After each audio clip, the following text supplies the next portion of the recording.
दोस्तों आज हम एक्सप्लेन करने वाले हैं पाताल लोक सीजन 1 के सारे एपिसोड्स को, क्योंकि पाताल लोक सीजन 2 जल्दी आने वाला है और इसकी स्टोरी जानना आपके लिए बेहद जरूरी है, इसलिए आप वीडियो को भी लाइक कर दीजिए। हम चलिए कहानी शुरू करते हैं। तो फर्स्ट एपिसोड की शुरुआत में हमें इंस्पेक्टर हाथीराम को दिखाया जाता है, जो अपने जूनियर इंस्पेक्टर अंसारी को 3 लोगों के बारे में बताने लगते हैं, जिसमें सबसे पहले स्वर्ग लोक आता है जहाँ अमीर और मॉडर्न लोग रहते हैं। उसके बाद आता है धरती लोक, जिसमें लोग कम पैसों के साथ खुशी से रहते हैं, और तीसरा होता है पाताल लोग, जहाँ सारे क्रिमिनल भरे होते हैं। यहाँ हाथीराम को पेट्रोलिंग करते वक्त हेडक्वार्टर से मैसेज आता है और वो इन्हें चौल में हो रहे झगड़े को रुकवाने के लिए भेजते हैं। जहाँ पहुंचकर पुलिस वाले देखते हैं कि पति पत्नी आपस में मारपीट कर रहे हैं, जिन्हें वो लोग रोककर झगड़ा शांत करवा देते हैं। इसके बाद सीन एक होटल पर शिफ्ट होता है, जहाँ एक वेटर खाना लेकर किसी रूम में जाता है, जिसे लेने से उस रूम में रहने वाला लड़का मना कर देता है और आकर अपने दोस्त के पास बैठ जाता है, जो फ्रस्ट्रेशन में बहुत सारा पानी पी रहा था। वहीं उसी होटल में हमें दूसरे रूम में लड़के को दिखाया जाता है, जो एक लकड़ी का गुड्डा अपने साथ रहने वाली लड़की को देता है। पर तभी वो चारों मिलकर वहाँ से कार में कहीं जाने लगते हैं। तभी उनके पीछे पुलिस पड़ जाती है और पुलिस को देखते ही वो चारों कार बहुत तेजी से भगाते हैं, लेकिन आउटर जमुना पार में आकर उनका सभी गाड़ियों से एक्सीडेंट हो जाता है और दिल्ली पुलिस उन सभी को पकड़ लेती है। पर उनमें से एक लड़का वहाँ से भागने लगता है और पुलिस के पकड़ने से पहले ही अपना मोबाइल नीचे नदी में फेंक देता है। तब पुलिस उसे पकड़ती है। तभी वहाँ हाथीराम आकर उन्हें बताता है कि ये एरिया उसके अंडर आता है, जिसपे डीएसपी भरत इन सभी को मर्डर केस में पुलिस स्टेशन ले जाने को कहता है। वहाँ पहुंचकर एक पुलिस वाला उन तीनों लड़कों से उनका नाम पूछने लगता है,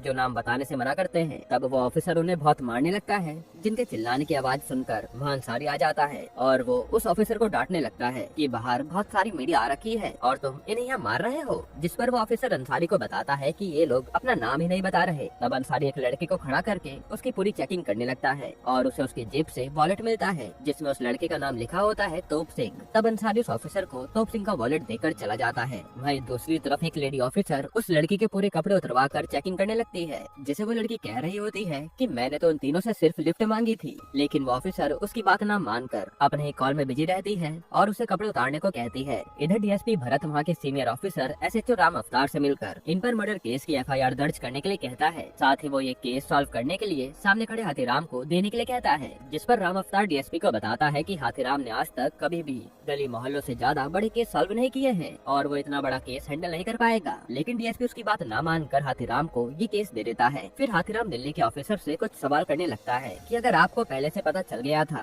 कि ये लोग मर्डर करके भागने वाले हैं, तो आपको पहले हमें इन्फॉर्म करना चाहिए था, जिससे हम चेक पोस्ट पर नाकाबंदी कर देते। और एक बात, आपने इन पर मर्डर का इल्जाम लगाया है, तो ये मर्डर किसका करना चाहते थे? और हाँ, आपको इनके बारे में पता कैसे चला? जिसके सवालों का जवाब देने के लिए वो ऑफिसर डीएसपी भरत को अपने पास बुलाता है। तब डीएसपी हाथीराम को ही पता लगाने के लिए कहता है कि तुम ही पता लगाओ कि ये लोग मर्डर किसका करना चाहते थे। जिसके बाद सीन संजीव मेहरा नाम के एक बहुत बड़े जर्नलिस्ट पर शिफ्ट होता है, जो न्यूज एंकरिंग का बादशाह बन चुका था और उसे किसी पॉलिटिकल रीजन की वजह से उस चैनल का हेड रिजाइन देने के लिए फोर्स कर रहा होता है। जिस पर संजीव सभी को कहता है कि उसने इस चैनल में अपने 4 साल दिए हैं और आज अचानक से उसे बिना किसी रीजन के इस चैनल से निकाला क्यों जा रहा है। और तभी टीवी पर न्यूज आती है कि पुलिस वालों ने 4 लोगों को पकड़ा है, जो किसी का मर्डर करने आए थे और पुलिस को जांच से पता चला है कि वो चारों संजीव मेहरा नाम के बहुत बड़े जर्नलिस्ट को मारना चाहते थे। ये न्यूज को देखकर तो संजीव के होश उड़ जाते हैं।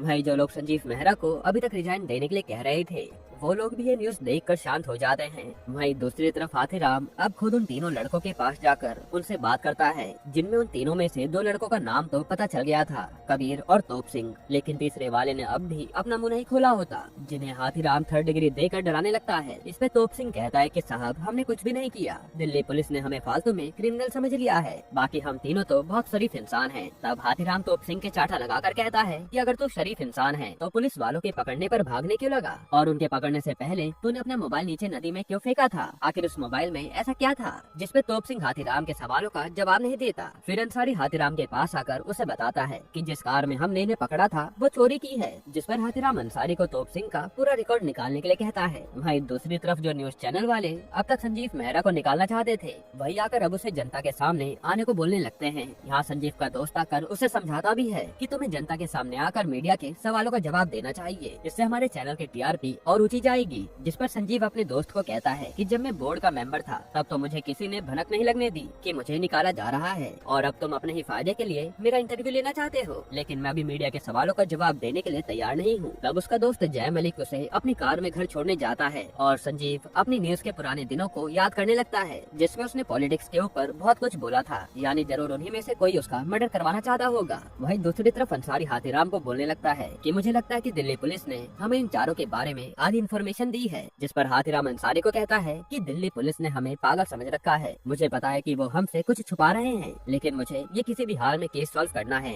इधर संजीव देखता है कि मीडिया उसका हर जगह पीछा कर रही है, इसलिए वो जय को बोलकर घर से थोड़ी दूर पर उतर जाता है। वहीं संजीव की बीवी डॉली को इतनी मीडिया देखकर एंजाइटी हो जाती है और वो संजीव को जल्दी से अपने पास बुलाती है, लेकिन संजीव उसके पास आने को ही मना कर देता है और किसी बार में जाकर शराब पीने लगता है। तब उसी के चैनल में काम करने वाली सारा नाम की लड़की आकर उससे बात करती है कि आपको ही देखकर मैंने जर्नलिस्ट बनने का सोचा था और आज मैं आप ही के चैनल में न्यूज रिपोर्टर का काम करती हूँ। तब यहाँ इन दोनों में खूब अच्छी बातें होती हैं। वहीं दूसरी तरफ हाथीराम आधी रात को आकर खाना लेने लगता है, जिसकी आवाज करने पर उसकी बीवी जाग जाती है। तब हाथीराम अपनी बीवी को आज के पूरे इंसिडेंट के बारे में बताता है कि मुझे दिल्ली पुलिस ने उसी बड़े केस को सॉल्व करने के लिए कहा है। तब उसकी बीवी हाथीराम के टेंशन भगाने के लिए उसके सर की चंपी करती है। फिर उसके अगले दिन पुलिस स्टेशन में राम अवतार आकर हाथीराम को डांटने लगता है कि मीडिया को संजीव मेहरा के मर्डर केस के बारे में किसने बताया, जिस पे हाथीराम कहता है कि मुझे भी ये बात आज ही सुबह पता चली। पर तभी हाथीराम के पास दिल्ली हेडक्वार्टर से कॉल आता है जिसमें वो लोग संजीव मेहरा से जाकर मिलने के लिए कह रहे थे। साथ ही वो कहते हैं कि तुम संजीव मेहरा को टाइट सिक्योरिटी में रखना। यहाँ राम अवतार देखता है कि अब हाथीराम को डायरेक्ट हेडक्वार्टर से कॉल आ रहा है, इसलिए वो उसे बिना कुछ भी कहे चुपचाप चला जाता है।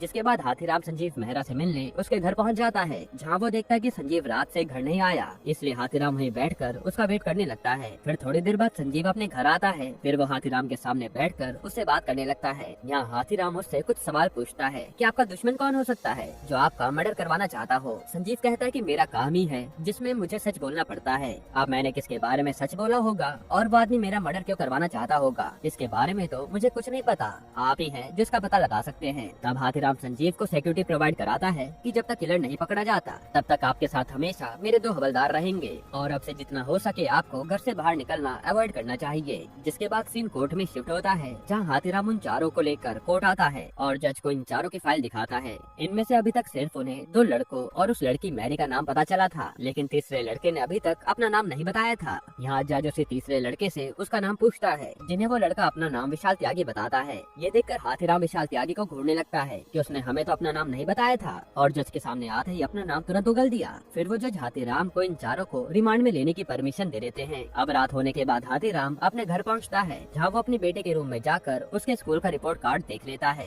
जिसमें उसके बेटे के बहुत कम मार्क्स आए थे। तब हाथीराम अपने बेटे को खूब डांटता है और अपनी बीवी के पास आने पर उसे भी खूब डांट लगाता है कि तुम पूरा टाइम घर पर रहती हो तो तुम्हें इसकी पढ़ाई पर ध्यान देना चाहिए। वहीं उधर अंसारी को पुलिस स्टेशन में फैक्स आता है जिसमें उन चारों की क्रिमिनल हिस्ट्री लिखी थी और उसमें विशाल त्यागी की क्राइम हिस्ट्री देखकर वो शॉक्ड हो जाता है और जल्दी से हाथीराम को कॉल करके थाने बुलाता है। अब वहाँ पहुंचकर हाथीराम पूछता है कि क्या कारण है जो तुमने मुझे इतनी रात को थाने बुला लिया। तब अंसारी हाथीराम को बताता है कि विशाल त्यागी पूरे उत्तर प्रदेश का सबसे बड़ा क्रिमिनल है, जिसके ऊपर पूरे 45 मर्डर की FIR दर्ज है और इसे वहाँ सब हथौड़ा त्यागी के नाम से जानते हैं, लेकिन अब ये हमारे जमुना पार्क के पुलिस स्टेशन में लॉक्ड है। जिसकी बात सुनकर हाथीराम भी शॉक्ड हो जाता है और यही फर्स्ट एपिसोड खत्म होता है। एपिसोड 2 की शुरुआत में हम देखते हैं कि हाथीराम सुबह सुबह कल रात को अपने बेटे पर गुस्सा करने की वजह से उसे मनाने के लिए खुद स्कूल छोड़ने के लिए कहता है, लेकिन उसका बेटा सिद्धू हाथीराम से बिना कुछ भी कहे स्कूल चला जाता है। जिसके बाद हाथीराम भी घर से थाने जाने के लिए निकलता है, पर तभी उसका साला आकर उसके गले लग जाता है। अब उसके आने पर हाथीराम की बीवी उसे थोड़ी देर रुकने के लिए कहती है, लेकिन हाथीराम केस का बहाना बनाकर वहाँ से चल देता है। फिर निकलते ही वो देखता है कि उसका साला इस बार टेम्पो में बहुत सारा सामान भर कर लाया है। वहीं दूसरी तरफ पुलिस वाले त्यागी को 3rd डिग्री के लिए ले जाते हैं और उसे बहुत मारने लगते हैं कि बता तो संजीव मेहरा को क्यों मारना चाहता था, लेकिन विशाल त्यागी तो अपने मुंह से चुकी भी आवाज नहीं निकालता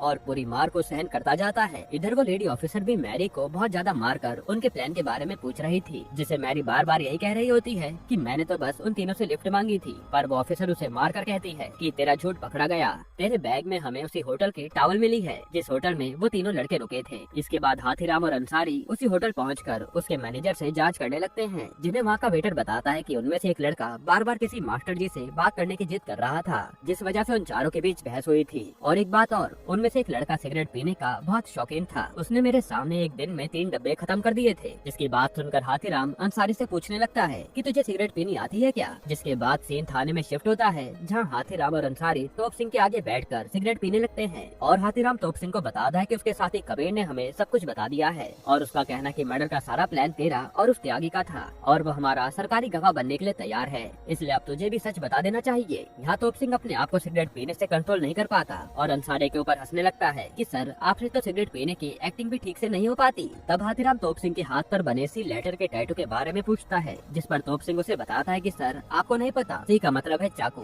जिसे सुनकर हाथीराम तोप सिंह के जोर का चाटा लगाता है और वहाँ से बाहर निकलकर अंसारी के सिगरेट पीने के तरीके पर हंसने लगता है, जिन्हें हंसता हुआ देखकर अंदर बैठा एसएचओ उन्हें घूरने लगता है। तब उसे इग्नोर करके हाथीराम एक हवलदार से कहता है कि तुम जाकर उस कबीर को मारो जब तक वो सच उगल नहीं देता। वहीं दूसरी तरफ संजीव जय के साथ मिलकर उस मीडिया हाउस के सीईओ से जाकर मिलता है और उन्हें बोलने लगता है कि सर मैंने इस चैनल को अपने 4 साल दिए हैं और आप ऐसे अचानक से मुझे इस चैनल से निकालना क्यों चाहते हैं। जिस पर उसका बॉस उसे समझाता है कि ये उसका अकेले का डिसीजन नहीं है, सारे बोर्ड ऑफ डायरेक्टर्स ने मिलकर तुम्हें निकालने का डिसीजन लिया है। यहाँ वो संजीव की बेइज्जती करने लगता है कि लोगों को आजकल मुफ्तखोरी ज्यादा ही पसंद आ रही है, जो बात संजीव को अच्छी नहीं लगती। इधर थाने में हाथीराम जल्दी से कबीर के पास आता है, जिसे उसके कपड़े उतारने पर पता चलता है कि कबीर असल में एक मुसलमान है, तो वो हिंदू बनने का नाटक क्यों कर रहा है। तब हाथीराम गुस्से में आकर कबीर के साथ सभी मुसलमानों को गाली देने लगता है, जिन्हें वहाँ खड़ा अंसारी भी सुन रहा था। फिर हाथीराम कंफर्म करने के लिए कबीर को पूरा नंगा करने लगता है और उसे ऐसा करते हुए देखकर कबीर वहीं बाथरूम कर देता है। तब अंसारी सभी को बाहर भेजकर कबीर को उर्दू पढ़ने के लिए कहता है, जिस पर कबीर अंसारी को बताता है कि उसे उर्दू पढ़नी नहीं आती। तब अंसारी कबीर को प्यार से समझाकर उनका सरकारी गवाह बनने के लिए कहता है और बदले में अंसारी उसकी सजा कम करवाएगा, ऐसा वादा भी करता है, जिसके लिए कबीर मान जाता है। फिर अंसारी बाहर आकर हाथीराम को बताने लगता है कि कबीर सच बताने के लिए तैयार है। तब हाथीराम उससे माफी मांगता है कि मुझे सभी मुसलमानों को गाली नहीं देनी चाहिए थी। जिसके बाद कबीर अपने कपड़े पहनकर हाथीराम को सब कुछ बताना शुरू करता है कि उसका उन तीनों से कुछ लेना देना नहीं है, मैं तो बस गाड़ियाँ चुराता हूँ, उनके पार्ट्स को बेचकर अपना पेट भरता हूँ।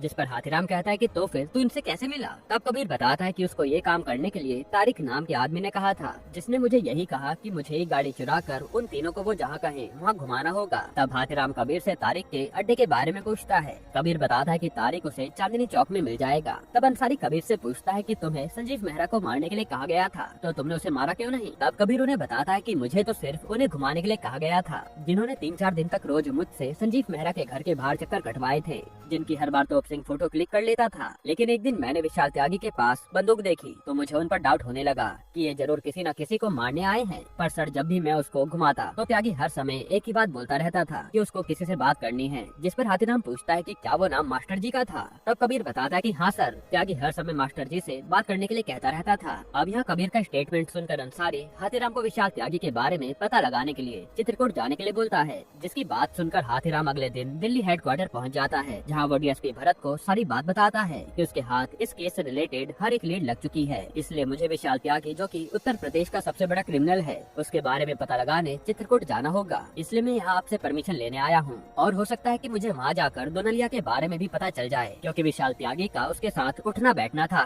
जिस पर डीएसपी भरत उसे वहाँ जाने की परमिशन देने से मना कर देते हैं और उस केस को भी कोई रीजन देकर क्लोज करने के लिए बोलते हैं। तब हाथीराम उन्हें एक बार चांस देने के लिए कहता है कि वो इस केस को जल्द ही सॉल्व कर लेगा। तब उसके जज्बातों को समझकर भरत उसे चित्रकूट जाने की परमिशन दे देते हैं। इसके बाद हाथीराम संजीव मेहरा को उन सभी क्रिमिनल को पहचानने के लिए पुलिस स्टेशन बुलाता है, पर तभी वह हाथीराम उन क्रिमिनल को लाकर संजीव मेहरा से उन्हें पहचानने के लिए कहता है। पर संजीव मेहरा कहता है कि मैं तो इनमें से किसी को भी नहीं जानता, अब भला ये मेरा मर्डर क्यों करना चाहते होंगे। जिस पर हाथीराम संजीव को उन सभी के पास से दूर ले जाकर बताता है कि हमें अभी तक इन सभी के बारे में ज्यादा कुछ पता नहीं चला है और हम आपसे भी यही उम्मीद करते हैं कि आप हमारे साथ कोऑपरेट करेंगे। फिर हाथीराम संजीव को बताता है कि मेरा बेटा आपके ही स्कूल में पढ़ता है, जो सुनकर संजीव वहाँ से चला जाता है। फिर सीन सिद्धू के स्कूल पर शिफ्ट होता है, जहाँ सभी बच्चे सिद्धू को उसके पिता हाथीराम के नाम से चढ़ाने लगते हैं। वहीं हाथीराम छुट्टी में सिद्धू को स्कूल लेने पहुँच जाता है, जिसकी पुलिस की कार में बैठने से सिद्धू साफ इनकार करने लगता है, क्योंकि उसके सारे फ्रेंड के माता पिता उन सभी को महंगी कार में लेने आया करते थे, लेकिन हाथीराम के पास तो बस वही पुलिस की गाड़ी थी। यहाँ हाथीराम के बार बार कहने के बाद सिद्धू उसकी कार में बैठ जाता है, लेकिन तभी हाथीराम के पास अंसारी का कॉल आता है, जो हाथीराम को बताता है कि हमने जब मैरी की कॉल रिकॉर्ड्स निकाले तो उसने कई बार रेलवे स्टेशन से किसी से बात की थी, इसलिए आप थाने आने से पहले रेलवे स्टेशन में जाकर वहाँ से मैरी के बारे में पता करके आना। जिस पर हाथीराम को अब अपने बेटे को अकेले जाने के लिए बोलना पड़ता है, लेकिन जैसे वो कार देखता है तो उसका बेटा पहले से ही वहाँ से जा चुका था। वही दूसरी तरफ संजीव कार रोककर सारा को एक काम करने के लिए बोलता है और सीन हाथीराम पर शिफ्ट होता है, जो रेलवे स्टेशन पहुंचकर उसी जगह पहुंच जाता है जहां उसे अंसारी ने कहा था। लेकिन हाथीराम देखता है कि वो तो एक जूस की दुकान है, जिसके पास जाकर हाथीराम उससे नकली सिम मांगने लगता है, जिस पर वो हाथीराम को बताता है कि साहब नकली सिम तो पहले के जमाने में बिका करते थे, आजकल तो सरकार बहुत स्ट्रिक्ट हो गई है। तब हाथीराम उस आदमी को पकड़कर डांटने लगता है कि जब तुझे पता है कि सरकार अब बहुत स्ट्रिक्ट हो गई है तो तू ये काम क्यों कर रहा है। फिर हाथीराम उस जूस वाले से मैरी के बारे में पूछने लगता है, जिसे वो आदमी बताता है कि साहब मुझे किसी मैरी के बारे में नहीं पता, क्योंकि यहाँ तो हर रोज नए लोग आकर नकली सिम खरीदते हैं, तो मैं हर किसी का चेहरा याद थोड़ी रख पाऊंगा। वहीं अंसारी तारिक को पकड़ने उसके अड्डे पर पहुँच जाता है, जहाँ तारिक पुलिस को देखकर बहुत तेजी से भागता है। फिर अंसारी बाइक से उसका पीछा करता है, लेकिन तभी उसका एक्सीडेंट हो जाता है और तारिक वहाँ से मौका देखकर भाग जाता है। जिसके बाद सीन पुलिस स्टेशन में शिफ्ट होता है, जहाँ हाथीराम अंसारी को बुलाकर उसे बताता है कि तूने जिस लड़की को ठोका है उसके परिवार ने बहुत बड़ा बवाल कर दिया है, बड़ी मुश्किल से उन्हें शांत किया गया है, लेकिन इससे बड़ी बात यह है कि डिपार्टमेंट तुझ पर उंगली उठा रही है, क्योंकि तारिक और तू दोनों मुसलमान हैं, इसलिए अब से तू इस केस से काफी दूर रहेगा और बिल्कुल भी इंटरफेयर नहीं करेगा। जो सुनकर अंसारी को बहुत बुरा लगता है। वहीं दूसरी तरफ सारा पुलिस स्टेशन में उस लेडी ऑफिसर के लिए केक लेकर उसके पास पहुंच जाती है और सीन संजीव मेहरा पर शिफ्ट होता है, जिसके घर में सब लोग उसकी लंबी उम्र के लिए पूजा कर रहे थे। पर तभी संजीव के पास किसी का कॉल आता है और वो पूजा छोड़कर वहाँ से कहीं जाने लगता है, जिसे उसकी बीवी रोकती है, लेकिन संजीव कोई इम्पोर्टेंट काम का बहाना बताकर वहाँ से सीधा सारा के घर पहुँच जाता है। अब यह सारा उन सभी क्रिमिनल के नाम की लिस्ट उसे देती है और यहाँ हमें पता चलता है कि उसे ये पता लगाने के लिए खुद संजीव ने बोला था। यहाँ सारा संजीव को किस भी करने लगती है कि माना तुम्हारी शादी हो रखी है, लेकिन हम दोनों भी तो रिलेशनशिप में हैं। जिसके बाद ये दोनों इंटीमेट भी हो जाते हैं। वही सीन हाथीराम के घर पर शिफ्ट होता है, जहाँ हाथीराम देखता है कि उसके साले ने घर पर रंगीन लाइटों वाली सोडा की मशीन लगा रखी है, जिस मशीन को देखकर हाथीराम को गुस्सा तो आता है, पर वो चाहकर भी कुछ बोल नहीं पाता। जिसके बाद हमें एक टीनेजर का ग्रुप दिखाया जाता है, जिसमें हाथीराम का बेटा सिद्धू भी शामिल था। यहाँ राजू नाम का लड़का उन सभी के सामने हवा में बातें फेंकने लगता है कि उसके पास गन है और उसने एक बारी उसी गन से पुलिस को भी डरा कर भगा दिया था। जिस पर वहीं बैठा एक लड़का राजू की बात पर हंसने लगता है कि तो कितनी बड़ी बड़ी फेंकता है। तब राजू को गुस्सा आ जाता है और वो अपनी गन निकाल कर उन लड़कों को डराने लगता है। जिस गन को देखकर सिद्धू राजू भैया से वो गन एक बार हाथ में लेने के लिए मांगता है, पर राजू तो वो गन देने से साफ इनकार कर देता है। अब उसके अगले दिन हाथीराम तोप सिंह की आईडी से मिले एड्रेस में अकेले जाने वाला था, जिसके साथ चलने के लिए अंसारी भी कहता है, लेकिन हाथीराम उसे डांट कर कुछ और काम करने के लिए कहता है और फिर वो अकेला ही तोप सिंह के एड्रेस पर जाने के लिए निकलता है। तभी निकलने से पहले वो पुलिस वालों की बात सुन लेता है, जो लोग अंसारी के मुसलमान होने पर बात कर रहे थे। इनकी बातें सुनकर हाथीराम अंसारी को अपने पास बुलाकर अपने साथ चलने के लिए कहता है और उन ऑफिसर को डांटने भी लगता है कि अंसारी चाहे मुसलमान हो, लेकिन वो अपनी ड्यूटी सच्चे दिल से करता है। जिसके बाद हाथीराम उस एड्रेस पर पहुंच जाता है, जो कि तोप सिंह के मामा का घर था। तब हाथीराम तोप सिंह के मामा से उसके बारे में पूछने लगता है। तब तोप सिंह की मामी बता दे कि वो तो पंजाब से बहुत झगड़ा करके यहाँ आया था। तब उसके मामा हाथीराम को कहते हैं कि चाहे जिससे भी झगड़ा करके आया था, लेकिन वो मेरा भांजा है, इसलिए मैंने उसे अपनी दुकान पर काम दिया था। पर जब मुझे दुकान के घपले के बारे में पता चला तो मैंने उसे 6 महीने पहले ही अपनी दुकान से निकाल दिया था। तब हाथीराम पूछता है कि तोप सिंह पंजाब से भागकर क्यों आया था, जिस पर उसकी मामी बताती है कि इसके बारे में पता करने के लिए आपको पंजाब में उसके चाचा चाची के पास जाना होगा। जिसके बाद सीन एसएचओ राम अवतार पर शिफ्ट होता है, जहाँ हाथीराम अंसारी को पंजाब भेजने के लिए उसकी परमिशन मांग रहा था। तब एसएचओ हाथीराम को कहता है कि तुम खुद पंजाब जाकर इसके बारे में पता करो, लेकिन हाथीराम कहता है कि मुझे तो विशाल त्यागी के बारे में पता करने चित्रकूट जाना होगा। तब एसएचओ हाथीराम से पूछता है कि तुम्हें वहाँ जाने की परमिशन किसने दी। तो हाथीराम कहता है कि मुझे तो हेडक्वार्टर से परमिशन मिल चुकी है। जिसकी बात सुनकर एसएचओ उन दोनों पर गुस्सा करने लगता है कि जब तुम्हारे पास हेडक्वार्टर से परमिशन है तो तुम मुझे परमिशन मांगने का दिखावा क्यों कर रहे हो। इसके बाद सीन बस अड्डे पर शिफ्ट होता है, जहाँ हाथीराम चित्रकूट जाने के लिए और अंसारी पंजाब जाने के लिए बैठे होते हैं। यहाँ हाथीराम अंसारी को बताता है कि एक टाइम पर वो और एसएचओ जिगरी यार थे, लेकिन फिर एसएचओ ने सभी के तलवे चाटने शुरू कर दिए और फिर वो मेरे से ऊंची पोस्ट पर आ गया। लेकिन अंसारी तुझे ऐसा बिल्कुल भी नहीं बनना, तुझे अपनी मेहनत से आईएएस बन के दिखाना है, वरना तो मेरी तरह ये काम ऑफिसर बन के रह जाएगा। जिसके बाद वो दोनों अपनी अपनी बस में बैठकर चित्रकूट और पंजाब के लिए निकल जाते हैं। वहीं अगले सीन में हम देखते हैं कि तोप सिंह का फेंका हुआ फोन नदी से मिल गया है। यहीं पर एपिसोड 2 खत्म होता है। एपिसोड 3 की शुरुआत में हमें 3 लड़कों को दिखाया जाता है, जो आपस में बात करते हुए घर जा रहे थे, जिनके पीछे से त्यागी आकर उन्हें हथौड़े से मारने लगता है और उसी दिन के बाद से सब लोग विशाल त्यागी को हथौड़ा त्यागी के नाम से जानने लगते हैं। जिसके बाद सीन प्रेजेंट में शिफ्ट होता है, जहाँ संजीव सारा को कॉल करके उसकी मदद करने के लिए कहता है और चित्रकूट में किसी अमितोष नाम के जर्नलिस्ट के बारे में पता करने के लिए बोलता है। वहीं दूसरी तरफ एक पुलिस ऑफिसर हाथीराम को कॉल करके बताता है कि उन्हें तोप सिंह का मोबाइल नदी से मिल चुका है, लेकिन उसे ठीक होने में लगभग 2 से 4 दिन का समय बताया जा रहा है। जिस पर हाथीराम उसे जल्दी से जल्दी मोबाइल ठीक करवाने को बोलता है,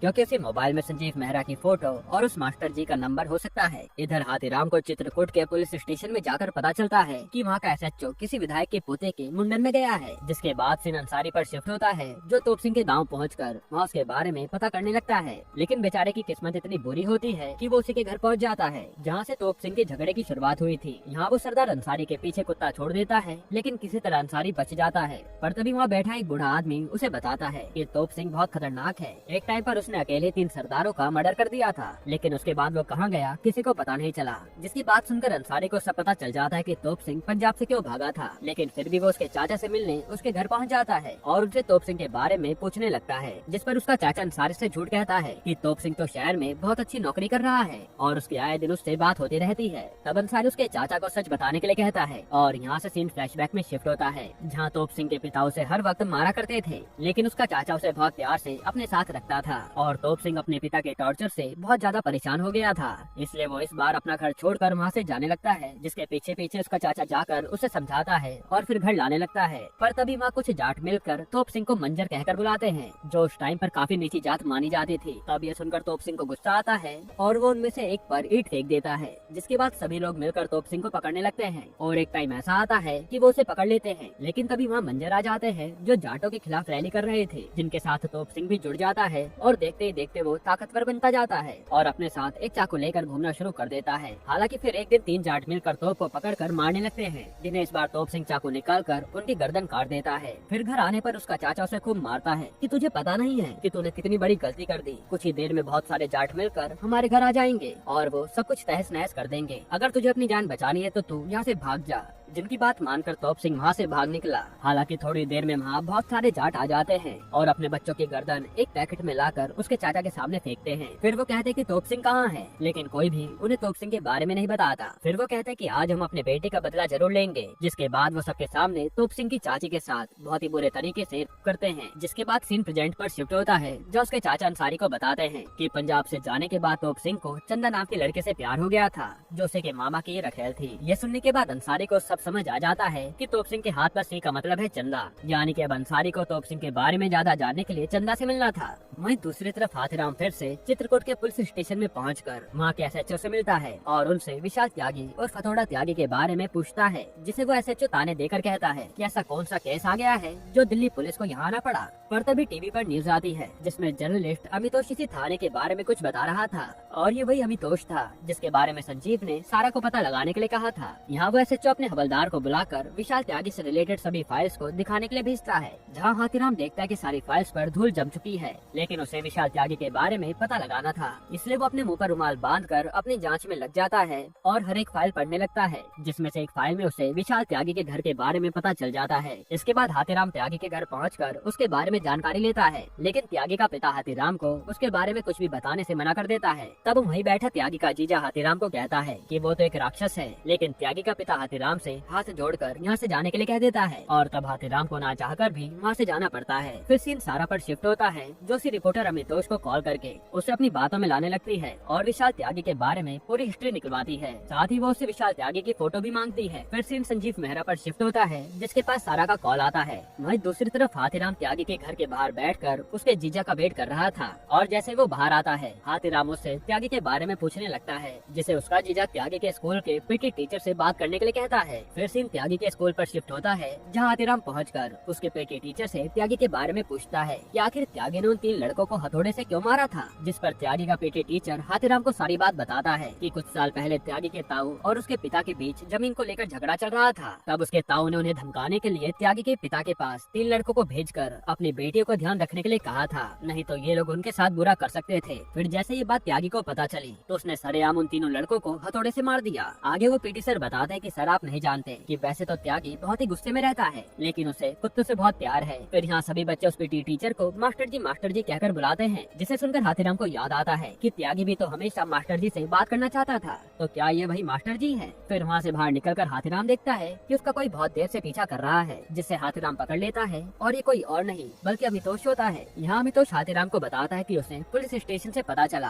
कि आप हथौड़ा त्यागी के बारे में पता करने दिल्ली से आए हैं और आपसे मिलने से पहले मुझे किसी सारा नाम की लड़की का कॉल भी आया था, जिसने मुझसे हथौड़ा त्यागी के बारे में पूछा था। यहाँ हाथीराम अमितोष से ही हथौड़ा त्यागी और दुनलिया के बारे में पूछने लगता है, जिसे वो बताता है कि दुनलिया चित्रकूट वालों के लिए भगवान है, जिसने यहाँ के सभी लोगों के लिए बहुत कुछ किया है और हथौड़ा त्यागी दुनलिया का लेफ्ट हैंड था, क्योंकि दुनलिया का राइट हैंड उसका भाई है। जिस पर हाथीराम उससे दुनलिया के भाई का नाम पूछने लगता है, पर तभी अमितोष देखता है कि उसका 2 लोग पीछा कर रहे हैं, इसलिए वो हाथीराम को उसके भाई का नाम न बताकर वहाँ से हर हर शंभू कहकर जाने लगता है। जिसके चले जाने के बाद हाथीराम उन दोनों आदमियों का पीछा करता है जो उससे बचने के लिए मंदिर पहुँच जाते हैं। तब हाथीराम देखता है कि मंदिर में अमितोष के बताए हर हर शंभू के बोर्ड के नीचे दुनलिया के भाई ग्वाला गुज्जर का नाम लिखा है। इसके बाद सीन दिल्ली में शिफ्ट होता है, जहाँ संजीव सारा के साथ पहुंचकर 9 बजे वाली न्यूज के लिए खुद एंकरिंग करने के लिए बोलता है, पर जय उसके लिए मना कर देता है। जिस पर संजीव जय को समझाता है कि मेरे हाथ बहुत बड़ा एविडेंस लगा है और मुझे 9 बजे मीडिया के सामने आना पड़ेगा। जो सुनकर जय भी मान जाता है और संजीव लोगों के सामने आकर उन्हें हथौड़ा त्यागी की फोटो दिखाता है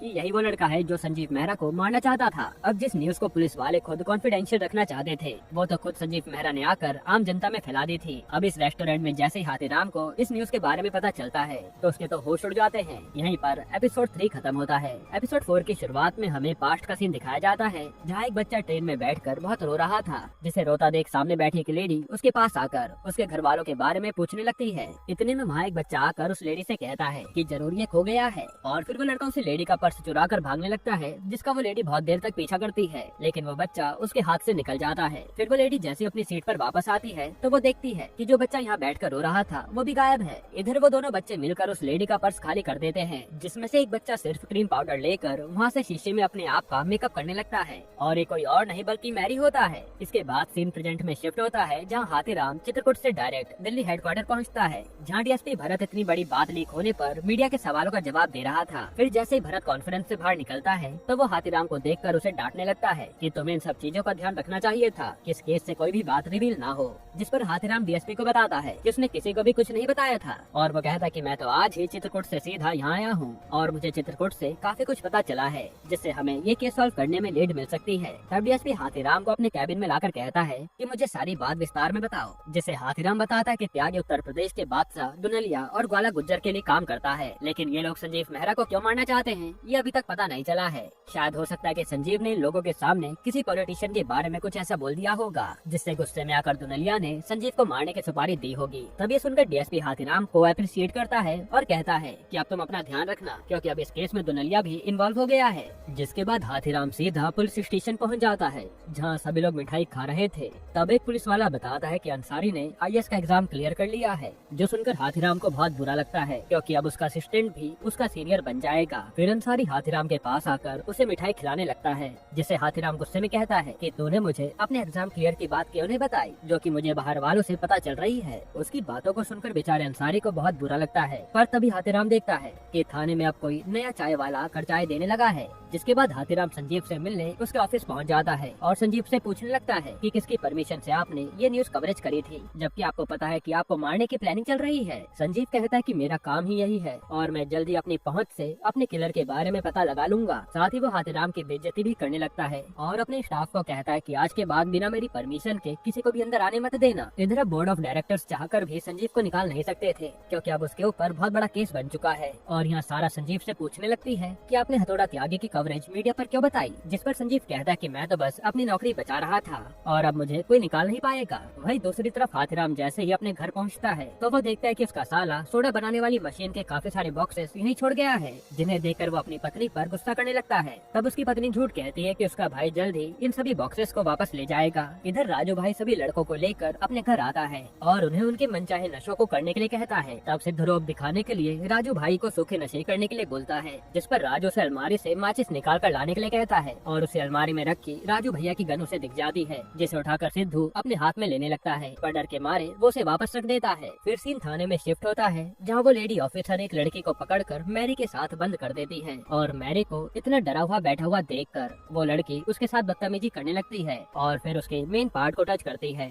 जिसे टच करते ही वो लड़की बहुत जोर से चिल्लाती है। इधर हाथीराम को अंसारी का कॉल आता है और वो उसे जल्दी से जल्दी थाने आने के लिए बोलता है। अब हाथीराम के थाने पहुँचते ही अंसारी उसे बताता है कि मैरी एक लड़का है, जिसे जाने के बाद हाथीराम मैरी को उसके कपड़े उतारने के लिए कहता है और मैरी को देखकर वो शॉक्ड हो जाता है, क्योंकि अब तक जिसे वो लड़की समझ रहे थे वो तो एक लड़का निकला। तब वहाँ बैठे वो तीनों लड़के हंसने लगते हैं, जिनके हंसने पर हाथीराम मैरी को बहुत मारता है और उसे मारता देख उन तीनों की हंसी उड़ जाती है। वहीं वो लेडी ऑफिसर का रो रो कर बहुत बुरा हाल हो चुका था, क्योंकि अब उसकी नौकरी जाने वाली है। फिर हाथीराम मैरी को अपने पास बैठाकर उससे पूछताछ करने लगता है कि अपना असली नाम बता, जिसे वो अपना नाम चीनी बताता है। लेकिन हाथीराम को उसकी बातों पर यकीन नहीं था। फिर हाथीराम चीनी से उसके प्लान के बारे में पूछता है कि वो इन लड़कों के साथ कैसे मिला। तब चीनी हाथीराम को बताता है कि ये काम करने के लिए मुझे मुकेश तलरेजा नाम के बहुत बड़े बिजनेसमैन ने कहा था, जिसने बस मुझे ये कहा था कि मुझे उन तीनों लड़कों के साथ रहना होगा ताकि उन पर किसी को शक न हो। अब यहाँ हाथीराम जैसे चीनी से जांच करके बाहर निकलता है तो वहाँ का एसएचओ आकर उस लेडी ऑफिसर को अपने पास भेजने के लिए कहता है, जिस पर हाथीराम उसे बताता है कि उसने उस लेडी ऑफिसर को रेड चिट दे दी है और वो दोबारा ऐसी मिस्टेक नहीं करेगी। लेकिन एसएचओ उसकी बात नहीं सुनता। तब हाथीराम उसे साइड में ले जाकर समझाने लगता है कि उसको ये केस किसी भी हाल में सॉल्व करना है, इसलिए वो अभी कुछ टाइम के लिए शांत बैठ जाए। तब वो एसएचओ हाथीराम को गाली देकर अंदर जाकर शांति से बैठ जाता है। जिसके बाद सीन मुकेश तलरेजा की बिल्डिंग पर शिफ्ट होता है, जहाँ पहुंचकर हाथीराम और अंसारी रिसेप्शनिस्ट से मुकेश को बुलाने के लिए कहते हैं। तब वो बताते हैं कि बॉस तो अभी बाहर गए हैं और वो जल्द ही यहाँ वापस आने वाले हैं, इसलिए आप थोड़ी देर वेट कीजिए। अब यहाँ हाथीराम के पास वेट करने के अलावा कोई और रास्ता नहीं बचा था, इसलिए वो दोनों वहीं बैठकर तलरेजा का वेट करने लगते हैं, जिन्हें वहाँ का वेटर आकर सॉफ्ट ड्रिंक प्रोवाइड करता है और वो पीकर वो दोनों लगभग 3 घंटे के लिए बेहोश हो जाते हैं। फिर जैसे उनकी नींद खुलती है तो हाथीराम उन सभी से तलरेजा के बारे में पूछने लगता है और अंसारी पर गुस्सा कर किसी भी हाल में तलरेजा के बारे में पता लगाने को कहता है। और तभी उन्हें बाहर से अंदर बुलाया जाता है और उन्हें मुकेश तलरेजा से मिलवाया जाता है, जहाँ हाथीराम तलरेजा से मैरी और संजीव मेहरा के किलर के बारे में पूछने लगता है, जिस पर तलरेजा उन्हें बताता है कि मैरी उसे एक मसाज सेंटर में मिली थी, जिसे वो अपने पर्सनल यूज के लिए लाया था। तब हाथीराम कहता है कि अगर तूने मुझे सब सच नहीं बताया तो मैं तुझे अरेस्ट कर लूंगा। तब तलरेजा भी हाथीराम को पूरे एटीट्यूड के साथ कहता है कि अगर तुझ में दम है तो मुझे अरेस्ट करके दिखा, मैं भी देखता हूँ कि कौन मेरे अरेस्ट वारंट पर साइन करेगा। और तभी अंसारी के पास किसी का कॉल आता है और वो हाथीराम को बताता है कि उन्हें तारिक की डेड बॉडी मिली है। जिसके बाद हाथीराम तारिक के पास जाता है, जहाँ सभी पुलिस वाले कहते हैं कि तारिक की मौत पानी में डूबने की वजह से हुई है। लेकिन हाथीराम तारिक के गले पर देखकर उन्हें बताता है कि तारिक को पहले किसी ने गला दबाकर मारा है, क्योंकि उसके गले पर हाथ के निशान हैं। फिर हाथीराम एक पुलिस वाले को कॉल करके जल्दी से जल्दी तोप सिंह के फेंके मोबाइल को ठीक करने के लिए कहता है। वहीं दूसरी तरफ संजीव मेहरा अपनी पत्नी के साथ किसी कॉन्फ्रेंस में पहुंचा होता है,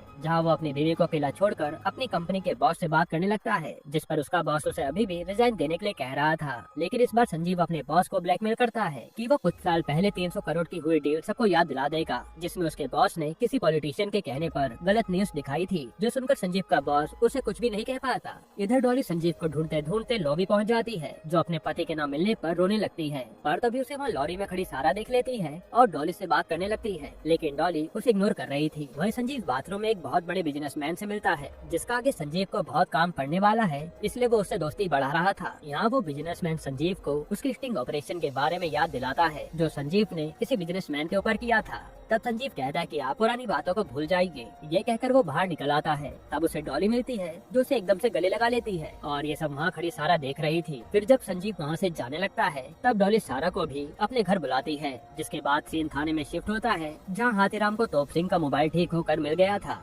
जिसमें वो देखता है कि तोप सिंह ने संजीव मेहरा की वीडियो अपने मोबाइल में बना रखी है। फिर हाथीराम तोप सिंह की कॉल हिस्ट्री को देखता है, जिसने एक ही नंबर पर कई बार कॉल किया था, और उस नंबर का पता लगाने के लिए वो ये काम अंसारी को दे देता है। पर तभी हाथीराम देखता है कि उसके मोबाइल पर तोप सिंह के साथ किसी लड़की की भी फोटो है, जिसे देखकर अंसारी हाथीराम को बताता है कि इस लड़की का नाम चंदा है और ये दोनों एक दूसरे से प्यार करते थे। लेकिन चंदा असल में उसके मामा के रखेल है, जिसके बारे में पता करने के लिए हाथीराम अंसारी के साथ तोप सिंह के मामा के पास जाता है, जहाँ उनका मामा उन्हें बताता है कि तोप सिंह चंदा से बहुत प्यार करता था, इसलिए वो दोनों मेरे घर से भाग गए थे। लेकिन अगर तोप सिंह ने कुछ किया है तो उसका कारण जरूर चंदा होगी। यहाँ हाथीराम अब अंसारी को चंदा के बारे में पता लगाने के लिए कहता है, पर तभी हाथीराम के पास कॉल आता है और उसे इस केस से निकाल दिया जाता है और पता चलता है कि ये केस तो अब सीबीआई को दे दिया गया है, जो बात हाथीराम को अच्छी नहीं लगती। इसके बाद हाथीराम जब थाने आता है तो डीएसपी भरत उसे डांटने लगता है कि तुम्हें अभी तक ये नहीं पता चला था कि वो लड़की नहीं लड़का है। और यहाँ हाथीराम को कुछ भी समझ नहीं आ रहा होता इसके बारे में हेडक्वार्टर में किसने बताया होगा। तभी वहाँ एसएचओ आकर हाथीराम को बताता है कि उसने हेडक्वार्टर में जाकर उन्हें सब सच बताया था,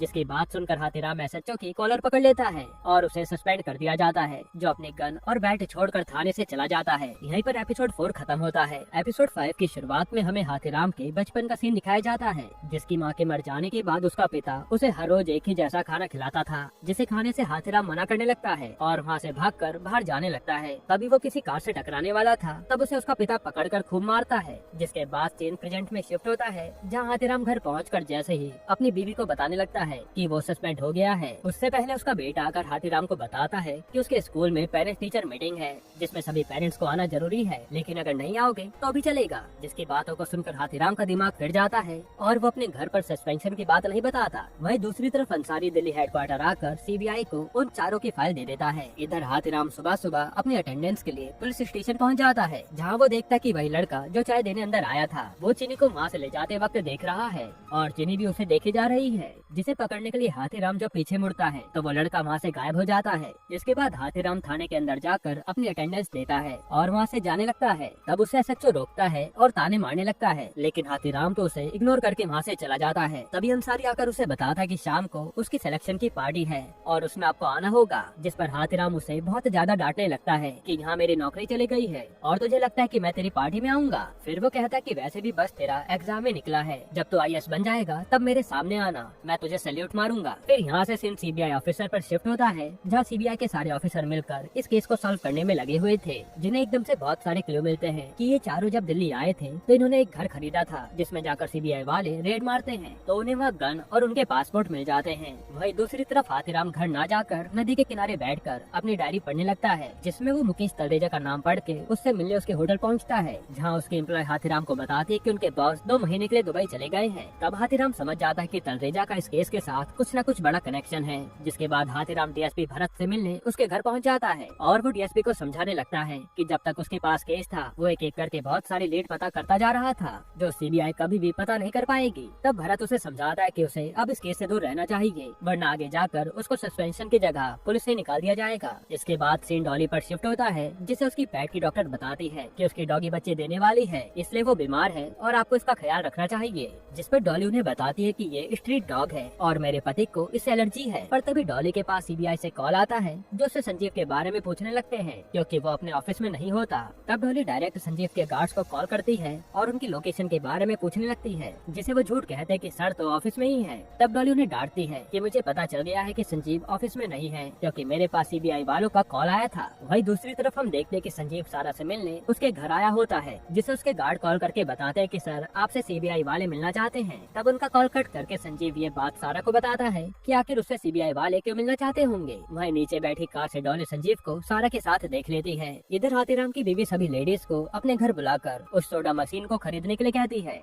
जिसे खरीदने से सब इनकार कर देती है। तभी उनके सामने से हाथीराम बहुत सारी शराब पीकर घर आता है और अपनी बीवी को कहता है कि तुम्हारे भाई की ये बकवास मशीन कभी भी नहीं बिकेगी। जिस पर उसकी बीवी भी हाथीराम को बताती है कि उसको पता चल गया है कि उसे सस्पेंड कर दिया गया है। वहीं दूसरी तरफ डॉली एक बार में जाकर डिसाइड करती है कि जब उसका पति दूसरी लड़की के साथ रह सकता है तो वो भी किसी और के साथ रह सकती है, इसलिए वो वहाँ बैठे एक लड़के पर लाइन मारने लगती है और फिर उस लड़के को लाकर कार में बैठा लेती है। फिर वो लड़का जैसे डॉली के करीब आता है तो डॉली चिल्लाती है, जिसके चिल्लाने पर वो लड़का वहाँ से भाग जाता है। फिर अगले दिन सिद्धू जैसे स्कूल से अपने घर जाने लगता है तो वो देखता है कि राजू भाई बहुत सारे लड़कों को लेकर घुमाने जा रहा है, जिसके पास आकर राजू सिद्धू को भी अपने साथ चलने के लिए कहता है, लेकिन सिद्धू कहता है कि मेरे पापा तो घर पर ही है, इसलिए मैं जा नहीं पाऊंगा। जिस पर राजू से कहता है कि तू तो बस बच्चा ही रह जाएगा। फिर उसके चले जाने के बाद सिद्धू राजू भाई के घर की चाबी निकालकर उनके गन अपने पास रख लेता है कि आज के बाद जो कोई भी स्कूल में उसको परेशान करेगा वो उसे गन दिखाकर डरा देगा। वहीं दूसरी तरफ संजीव मेहरा सारा के साथ सीबीआई ऑफिस जाता है,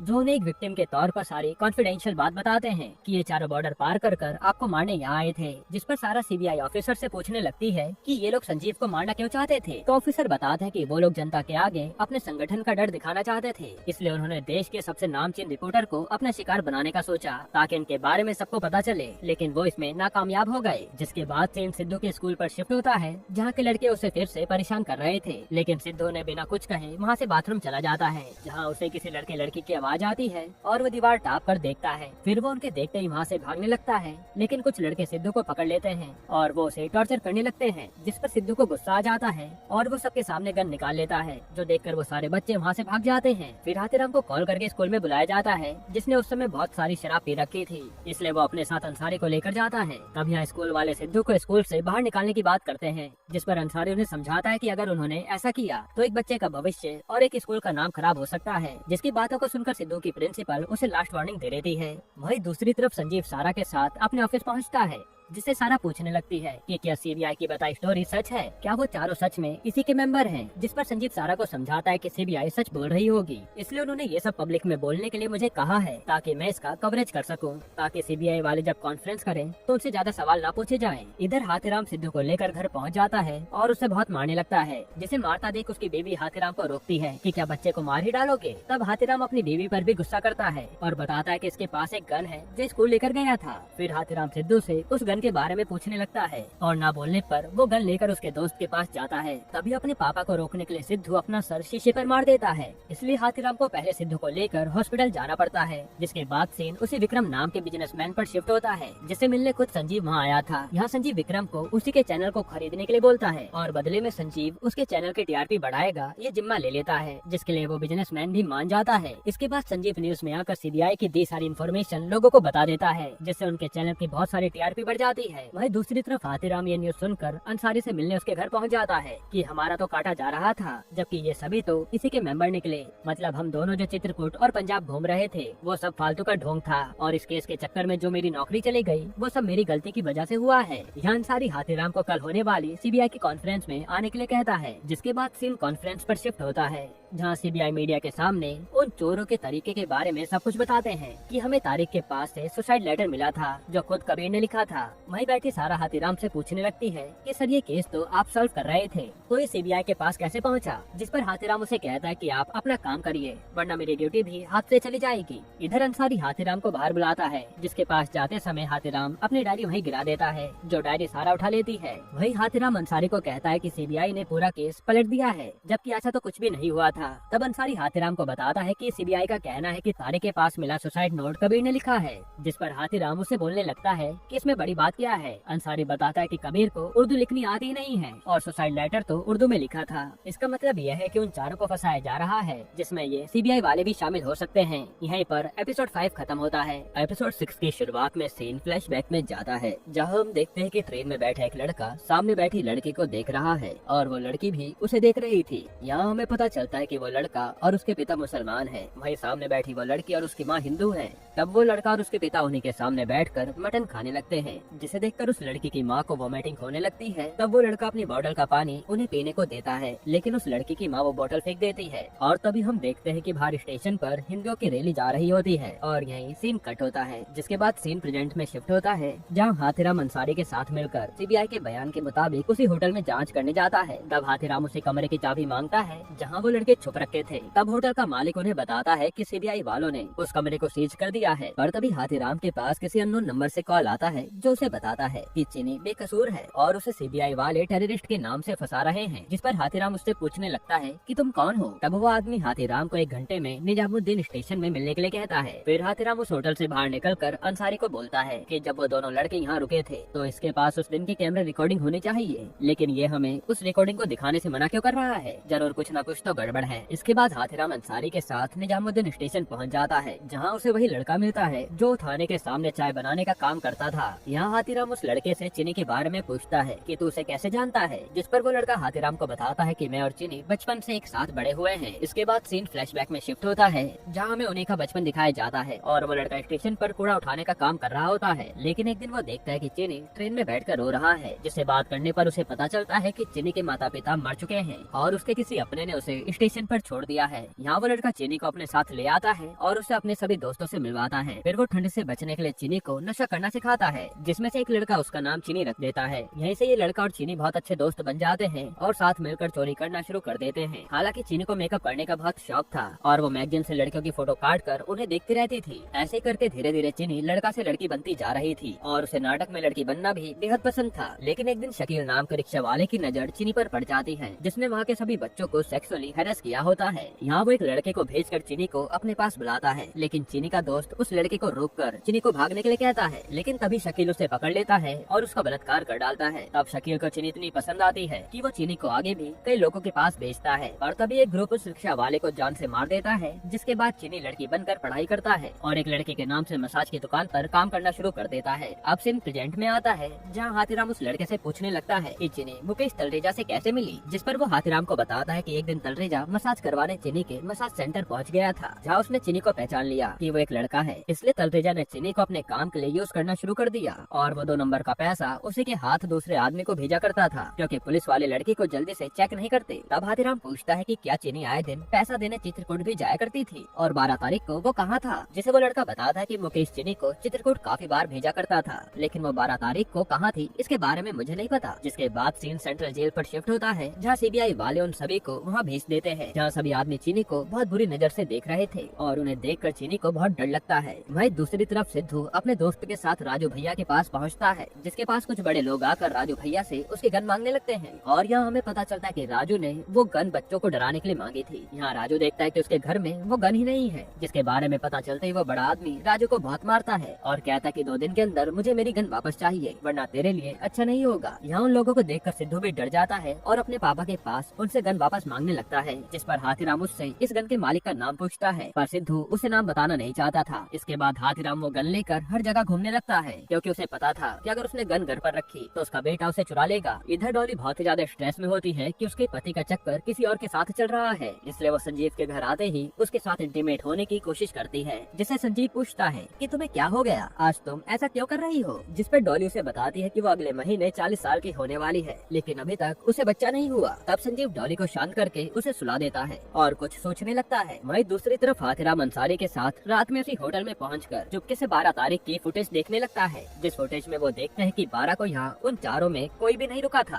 पर तभी हाथीराम के हाथ उस होटल के मालिक का ट्रेन का टिकट लगता है, जो 12 तारीख को अपनी फैमिली के साथ भोपाल घूम रहा था। यहाँ हाथीराम अंसारी को बताता है कि सीबीआई की बताई सारी बातें झूठ है, उन्होंने बस ये केस को क्रॉस करने के लिए झूठे गवाह बनाए थे और इस होटल के मालिक ने भी उनके सामने झूठा बयान दिया था। इसके बाद सीन संजीव मेहरा पर शिफ्ट होता है, जिसने चैनल में पॉलिटिशियंस को बुलाकर उन चारों को सच में एक संगठन का मेंबर बना दिया था, जिसे ऐसा करता देख सारा को बहुत गुस्सा आता है, क्योंकि जब ऐसा कुछ था ही नहीं तो संजीव इस बात को इतना बड़ा क्यों कर रहा है। इस वजह से सारा उससे गुस्सा होकर अपने कैबिन में जाने लगती है। तब उसे वहाँ की एम्प्लॉय नए इंटर्न को जर्नलिज्म समझाने के लिए कहती है, जिसे सारा अपने कैबिन में बुलाकर जर्नलिज्म के बारे में पूछने लगती है। साथ ही वो अपने बैग में कुछ ढूंढ भी रही थी, जिसके हाथ हाथीराम की वही डायरी लगती है, जिसमें हाथीराम सब कुछ लिखता था। वही दूसरी तरफ अंसारी पुलिस स्टेशन में पहुंचकर कबीर की फाइल पढ़ने लगता है, जिसे वहाँ खड़ा एसएचओ देख लेता है और उससे पूछता है कि तुम यहाँ क्या कर रहे हो, क्योंकि तुमने अपने इंटरव्यू के लिए लीव ले रखी थी। जिस पर अंसारी कुछ भी बहाना बनाकर वहाँ से चला जाता है और उसके चले जाने के बाद एसएचओ वही फाइल निकालता है जो अंसारी पढ़ रहा था, जिसमें कबीर के बारे में सब लिखा होता है। इसके बाद सीन एक थिएटर पर शिफ्ट होता है, जहाँ एक आदमी पीछे से मूवी की कास्टिंग करने का काम कर रहा होता है और उससे मिलने वहाँ हाथीराम और अंसारी पहुँच जाते हैं। तब हमें पता चलता है कि ये कबीर का पिता है। यहाँ हाथीराम उनसे कबीर के बारे में पूछने लगता है कि कबीर मुसलमान है तो वो एक हिंदू बनकर क्यों घूमता है। तब कबीर के पिता हाथीराम को सारी बात बताते हैं, जहाँ से सीन फ्लैशबैक में जाता है और हमें उसी स्टेशन का सीन दिखाया जाता है, जहाँ पर हिंदुओं की रैली निकल रही होती है और वो मुसलमानों को देखकर उन्हें मारने लगते हैं, जिसमें कबीर का बड़ा भाई मारा जाता है और दूर खड़ा कबीर रो रहा होता है, क्योंकि उसी के सामने इतना बड़ा कांड हो गया था। उसी दिन से कबीर ने सोच लिया कि वो अब हिंदू बनकर ही घूमेगा ताकि उसे कोई मार ना पाए। इसके बाद सीन जेल पर शिफ्ट होता है, जहाँ एक आदमी चीनी के बाल काट रहा होता है, जिन्हें कटता देख चीनी बहुत रो रहा था। वहीं बैठकर कबीर चीनी को समझाने लगता है कि वो जल्दी बेकसूर साबित हो जाएंगे, पर तभी एक आदमी आकर कबीर को जान से मार देता है, क्योंकि जेल में खबर फैल गई थी कि कबीर एक मुसलमान है और उसका आईसिस के साथ उठना बैठना है। वहीं दूसरी तरफ राजू सिद्धू को अपने साथ घुमाने ले जाता है, जहाँ वो सिद्धू को सुनसान इलाके में लाकर मारने पीटने लगता है, क्योंकि उसे पता चल गया था कि सिद्धू ने उसके घर से बंदूक चुराई थी। फिर राजू कहता है कि तू मुझे मेरी बंदूक वापस ला कर दे, वरना तेरे लिए अच्छा नहीं होगा। इधर सारा अमितोष को कॉल करके उसे दुनलिया और ग्वाला गुज्जर के बारे में पूछने लगती है, जिसे अमितोष बताता है कि उसके पास भी इन दोनों को लेकर कोई इन्फॉर्मेशन नहीं है और अगर आपको दोनों के बारे में जानना है तो आपको 90s के टाइम पर चित्रकूट में बनने वाली रोडों की इन्फॉर्मेशन निकालनी चाहिए, जिसमें दुनलिया और ग्वाला गुज्जर भी जुड़े थे। फिर उसका कॉल कट करके सारा उस टाइम की सारी फोटो और इन्फॉर्मेशन निकालने लगती है, जिसे पता चलता है कि दुनलिया और ग्वाला गुज्जर के साथ उस टाइम पर कोई वाजपेयी नाम का नेता भी था। वही दूसरी तरफ रात में जैसे ही हाथीराम अपने घर पहुंचता है तो उसकी बीवी उस पर गुस्सा करने लगती है कि तुम्हारी गन्ना देने की जिद पर उसके दोस्तों ने उसे बहुत मारा है। तब सिद्धू को इतना पिटा हुआ देखकर हाथीराम अंसारी को कॉल करके अपने पास बुलाता है और सिद्धू को लेकर सीधा राजू के पास पहुंच जाता है, जिसे पकड़कर हाथीराम बहुत मारता है और उस गन को वापस करने के लिए उसी बड़े आदमी के घर जाता है, जहां हाथीराम अंसारी के साथ एक एक करके उस आदमी के सभी गुंडों को मारते हैं। उसकी आवाज सुनकर वो आदमी बाहर आता है और हाथीराम उसके पास जाकर उसकी गन लौटाकर धमकी देता है कि आज के बाद उसके बेटे की तरफ आंख उठाई तो उसे नहीं छोड़ेगा, जिस पर वो आदमी हाथीराम को सस्पेंड करवाने की धमकी देने लगता है। तब हाथीराम बताता है कि अरे मैं तो पहले से ही सस्पेंड हूँ, तो मेरा क्या बिगाड़ लेगा। ये सब देखकर सिद्धू पहली बार अपने पापा पर प्राउड फील कर रहा था। जहाँ से घर पहुँचते ही हाथीराम की बीवी उसे चाटा लगा देती है और हाथीराम बस खड़ा देखता रह जाता है। पर तभी उसके पास हॉस्पिटल से कॉल आता है कि कबीर की जेल में मौत हो गई है, इसलिए वो अंसारी के साथ रात में हॉस्पिटल पहुँचता है, जहाँ सारा पहले से ही हॉस्पिटल पहुँच रखी थी। यहाँ सारा हाथीराम के पास आकर उससे बात करने लगती है कि क्या आपको सच में लगता है कि वो चारों आईसीएस के भेजे लड़के हैं, जिस पर हाथीराम उस पर गुस्सा करने लगता है कि आप ये सवाल मुझसे क्यों पूछ रही हो, आपको तो जाकर ये संजीव से पूछना चाहिए जो ये अफवाह देश भर में फैला रहा है। तब सारा हाथीराम को बताते कि संजीव बिल्कुल गलत कर रहा है और सीबीआई की बताई सारी स्टोरी भी गलत है, जिस पर हाथीराम उससे पूछने लगता है कि तुम्हें ऐसा क्यों लगता है। तब सारा बताते कि आपने हमेशा उन तीनों से ज्यादा हथौड़ा त्यागी पर फोकस किया है जो दुनलिया का लेफ्ट हैंड है। तब ये सुनते ही हाथीराम और अंसारी सारा की बात सुनने लगते हैं, जिस पर सारा उन्हें ग्वाला गुज्जर के बारे में बताती है कि 90s में चित्रकूट में रोड बनने का काम शुरू हुआ था, जिसका उद्घाटन करने वहाँ खुद वाजपेयी आया था, जिससे पावर और पैसा खुद ग्वाला गुज्जर दिया करता था।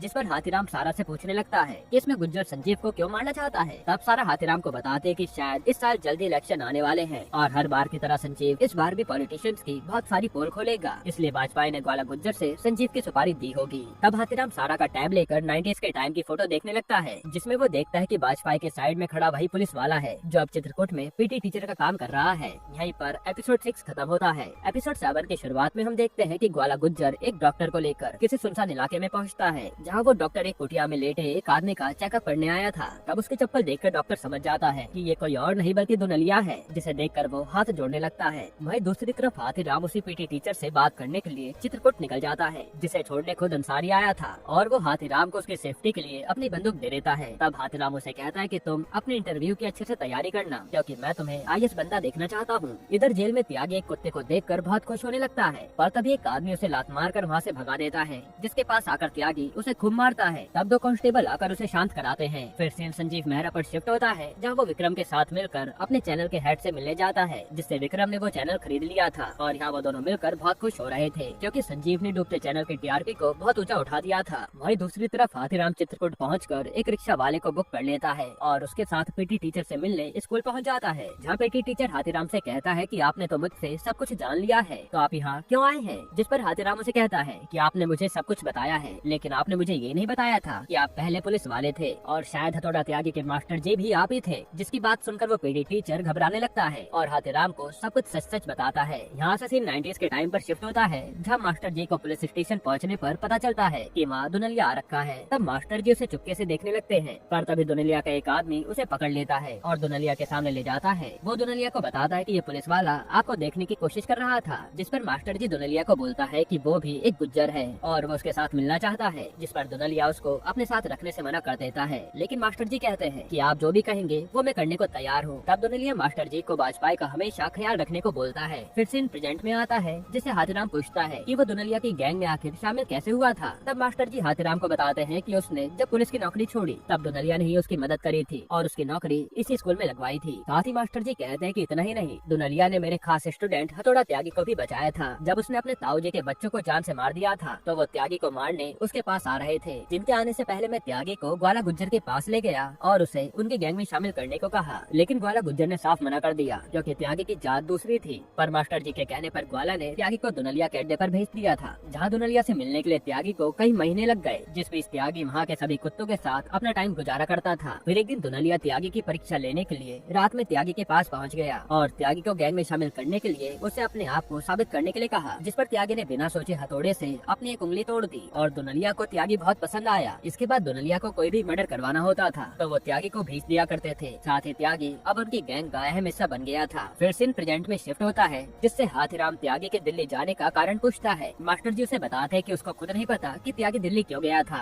अब हाथीराम उसे ग्वाला गुज्जर और दुनलिया के बारे में पूछता है कि वो इस समय कहाँ मिलेंगे। मास्टर जी बताते हैं कि दुनलिया को आज तक किसी ने भी नहीं देखा, लेकिन हर गुरुवार ग्वाला गुज्जर गाँव के लोगों की परेशानी का निवारण करने के लिए अपनी हवेली की छत पर आता है। जिसके बाद हाथीराम गुज्जर की हवेली के बाहर बैठकर उसके आने का इंतजार करने लगता है, लेकिन गुज्जर के 2 आदमी आकर उन सभी को बताते हैं कि ग्वाला गुज्जर आज नहीं आएंगे, इसलिए तुम सब यहाँ से चले जाओ। तब गुज्जर का एक आदमी हाथीराम को घूरने लगता है, जिससे नजरों से बचकर हाथीराम वहाँ से चला जाता है। फिर से दिल्ली पर शिफ्ट होता है, जहाँ हाथीराम सारा को कॉल करके अमितोष का एड्रेस पूछता है, जिसे सारा बताती है कि उसके पास तो केवल अमितोष के चैनल का एड्रेस है। तब वो पता लेकर हाथीराम अमितोष से मिलने उसके चैनल पर पहुंच जाता है, जहां वो देखता है कि कुछ लोगों ने उसके चैनल की दुकान को पूरी तरह तोड़ दिया है, क्योंकि अमितोष ने किसी पॉलिटिशियन के बारे में सच बोल दिया था। इधर हाथीराम को वहाँ चित्रकूट का SHO मिल जाता है, जो उससे यहाँ आने का कारण पूछता है। तब हाथीराम कहता है कि अरे मैं तो यहाँ बस घूमने आया हूँ। तब वो SHO हाथीराम को ताने मारने लगता है कि उसे पता चल गया है कि ये केस उसके हाथ से निकलकर CBI के पास चला गया है और सुना है कि आपको सस्पेंड भी कर दिया गया है।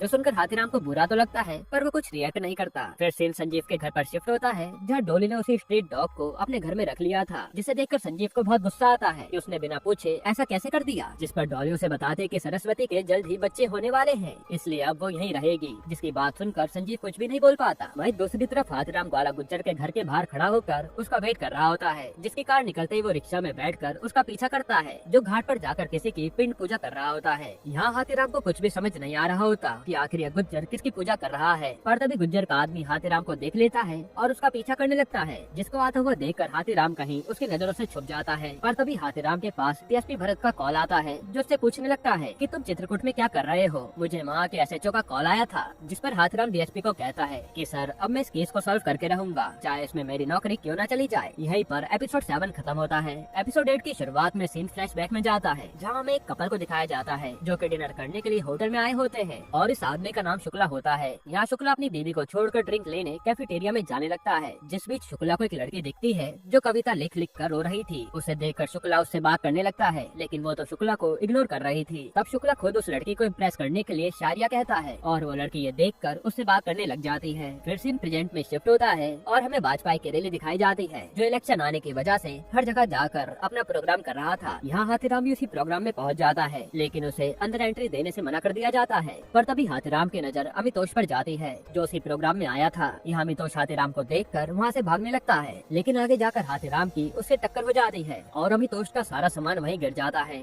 जिसे उठाते वक्त हाथीराम अमितोष का ID कार्ड अपने पास रख लेता है। फिर सीन संजीव मेहरा पर शिफ्ट होता है, जिसने अब उस चैनल को संभालना शुरू कर दिया था और यहाँ वो अपने मेंबर्स को जमकर न्यूज लाने के लिए कहता है, जिस पर सारा उसे ताने मारने लगती है कि सर हम हमेशा सच बताते हैं, झूठी अफवाह नहीं फैलाते। उसकी बात सुनकर संजीव को सारा पर बहुत गुस्सा आता है, लेकिन वो सबके सामने कुछ बोल नहीं पाता। वहीं दूसरी तरफ अंसारी अपने इंटरव्यू की प्रैक्टिस के लिए आया होता है, जहाँ वो काफी ज्यादा डरा हुआ था। इसके बाद सीन हाथीराम पर शिफ्ट होता है, जहाँ हाथीराम अमितोष का ID दिखाकर कॉन्फ्रेंस में घुस जाता है और वो देखता है कि शुक्ला असल में वाजपेयी का सेक्रेटरी है, जिसे इस एपिसोड की शुरुआत में दिखाया गया था। यहाँ एक लड़की आकर शुक्ला को स्माइल देने लगती है, जिन्हें देखकर हाथीराम समझ जाता है कि इनके बीच कुछ गड़बड़ चल रही है। फिर यहाँ वाजपेयी के भवन के अंदर चले जाने के बाद हाथीराम भी वहाँ जाने की कोशिश करता है, लेकिन बाहर खड़ा पुलिस वाला उसे रोक लेता है और वहाँ से भगा देता है। जिसके बाद हाथीराम भवन के बाहर रुककर उस लड़की के आने का वेट करता है और उसके बाहर आने पर उसका पीछा करने लगता है। तब वो लड़की किसी होटल के रूम में चली जाती है, लेकिन उस लड़की का रूम नंबर हाथीराम देख नहीं पाता और वहाँ से निराश होकर जाने लगता है। तभी उस होटल में शुक्ला आकर उस लड़की के पास जाता है। तब ये देखकर हाथीराम रिसेप्शनिस्ट से बुक लेकर उसमें उस लड़की का बुकिंग पर नाम ढूंढने लगता है, जिसका नाम चंदा होता है। और हाथीराम को याद आता है कि तोप सिंह की GF और उसके मामा के रखेल का नाम भी तो चंदा था। फिर हाथीराम शुक्ला के चले जाने के बाद चंदा से मिलने उसके रूम पर जाता है, जिसे चंदा पुलिस की धमकी देने लगती है, पर हाथीराम उसे बताता है कि वो खुद पुलिस वाला है। तब चंदा कहती कि मैं शुक्ला को तुम्हारे बारे में बता दूंगी। तब हाथीराम उसे तोप सिंह और उसके मामा के नाम से ब्लैकमेल करने लगता है और चंदा को सारी बात बताने के लिए कहता है, जिसे चंदा बताती है कि वो तोप सिंह के मामा के यहाँ अकाउंटेंट का काम किया करती थी और उसके मामा की उस पर बहुत बुरी नजर थी। हाथीराम पूछता है कि इसमें तोप सिंह कैसे इन्वॉल्व हुआ